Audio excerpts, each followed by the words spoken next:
Hi there, my name is Michelle Frizzell, and I am a coach with the Proctor Gallagher Institute. And my specialty is focusing on helping individuals and organizations with wealth and business coaching. And so a lot of people ask me, Michelle, how can I make more money? How can I have more financial abundance? How can I really set our family up and our business up for success?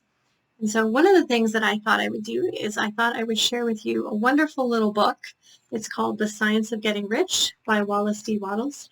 And it is a practical guide to the science of getting rich. The science of getting rich is an actual science. It's based on specific principles. And if you follow the principles, you will be wealthy. That's what it promises. So I thought I would read it. And what I wanted to do is go through chapter by chapter. So every day I'll do a new chapter. And so today we're going to read through the introduction and chapter 1. All right. The Science of Getting Rich by Wallace D. Wattles. Introduction. This book is pragmatical, not philosophical. It is a practical manual, not a treatise on theories. It is intended for men and women whose most pressing need is for money, for people who wish to get rich first and philosophize afterwards. It is for those who have, so far, not found neither time, the means, nor the opportunity to go deeply into the study of metaphysics.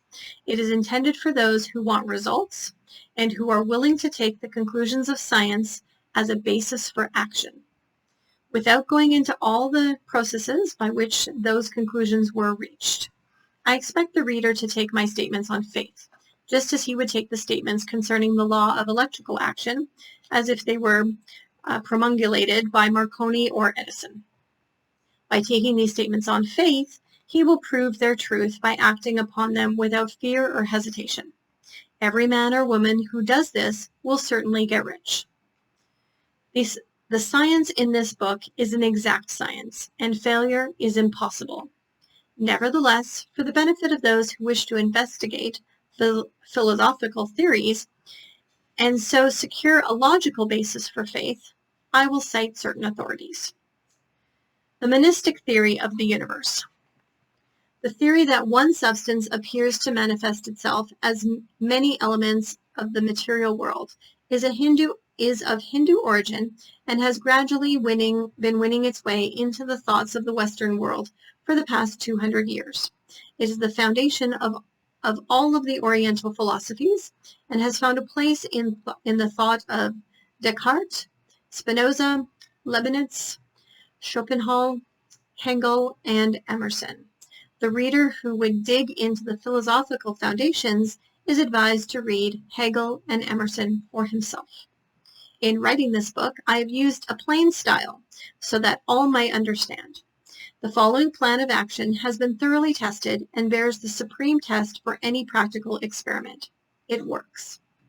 If you wish to know how the conclusions were arrived at, read the writings of the authors mentioned above. If you wish to reap the fruits of the philosophies in actual practice, read this book and do exactly as it tells you to do. Chapter 1. The Right to be Rich. Whatever may be said in praise of poverty, the fact remains that it is not possible to live a really complete or successful life unless one is rich. No person can rise to the greatest possible height in talent or soul development unless he has plenty of money. In order to unfold the soul and to develop talent, he must have many things to use. He cannot have these things unless he has money to buy them with. People develop in mind, soul, and body by making use of things, and society is so organized that people must have money in order to become the possessor of things. Therefore, the basis of all human development must be the science of getting rich. The object of all life is development. Everything that lives is in alignment right to all the development that is capable of attaining.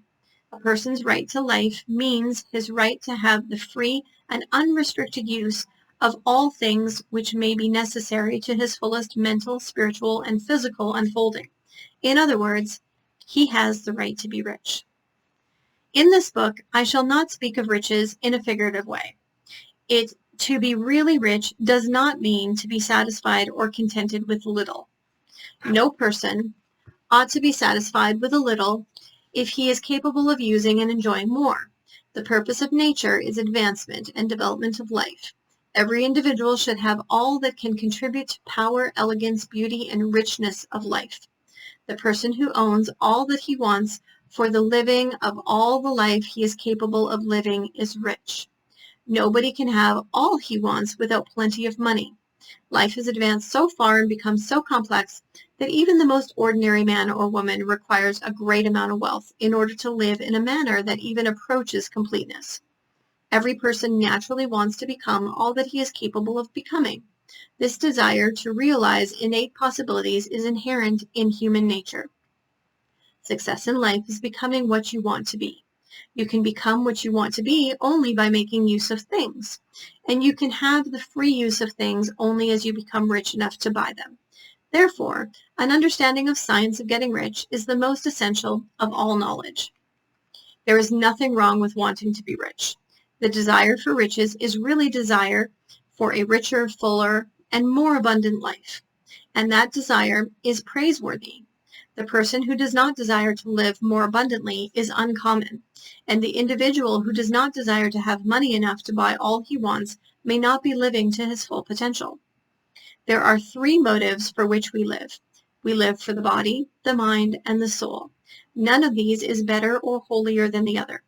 Each is desirable, and neither body, mind, or soul can live fully in one or the other if the other is cut short of life and expression.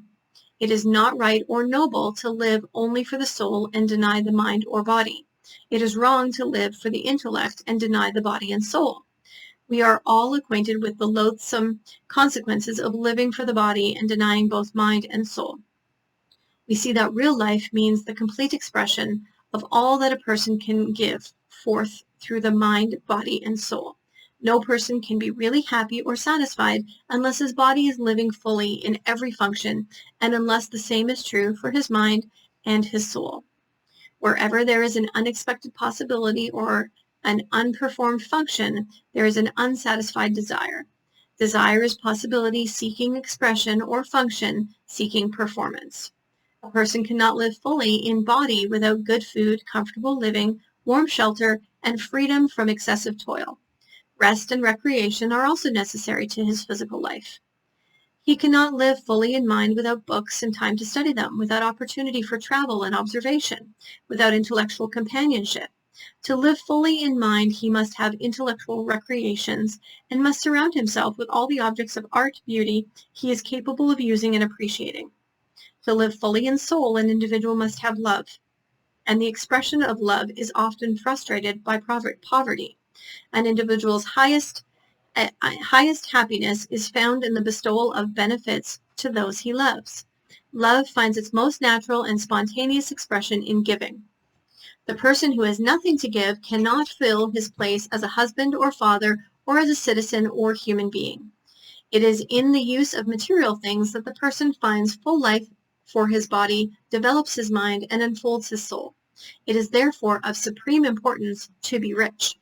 It is perfectly right that you should desire to be rich. If you are a normal man or woman, you cannot help in doing so. It is perfectly right that you should give your best attention to the science of getting rich, because it is the noblest of most necessary of all studies. If you neglect this study, you are derelict in your duty to yourself, to God, and to humanity. You can render God and humanity no greater service than to make the most of yourself. Tomorrow we will go through Chapter 2 of The Science of Getting Rich. See you there.